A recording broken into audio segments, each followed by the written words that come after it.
Welcome to Amazing World Channel. GETTYThe director thinks that UK should make an example of Brexit so other countries also leave. Director of the Bruges Group, Robert Oulds, thinks that UK should help other countries to leave the EU by helping them with their trade deals.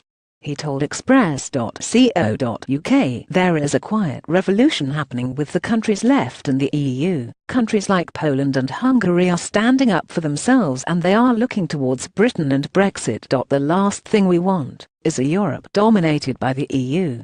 Friday, September the 22nd, 2017, protesters with placards in Piazza Santa Maria Novella Square for the event of the No Brexit demonstration. In Florence, the Rem owners are giving hope to the EU that we will come back. They need to get behind the project. UK. Robert Oulds. Mr. Oulds said it is now in Britain's interest to have a weaker EU, so Britain should encourage other countries to leave the troubled bloc.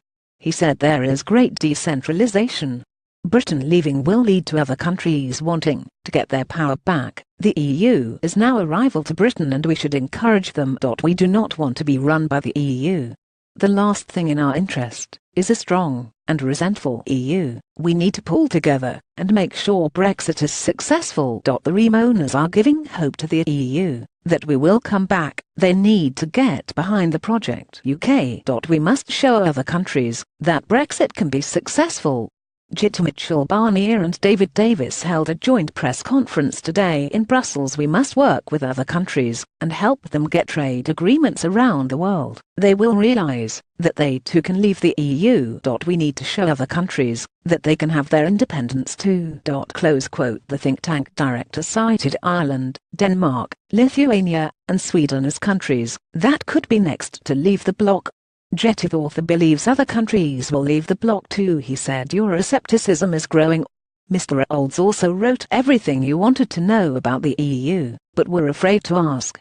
It comes as Brexit talks drag on after EU chief negotiator Michel Barnier said Britain could face months of wrangling before the European Union is ready to open talks on future trade deal. Following a fourth round of talks in the Belgian capital with Brexit Secretary David Davis, Mr. Barnier said, while they had made progress, more needed to be done. Downing Street had been hoping that Theresa May's Florence speech, in which she proposed Britain would continue to pay into EU coffers for a 2-year transition period, would unblock the talks and enable them to move on to the second stage, including a free trade agreement. But at a joint press conference, Mr. Barnier said that, while the speech had created a good dynamic, there were still differences which needed to be resolved on future citizens' rights and the UK's divorce bill.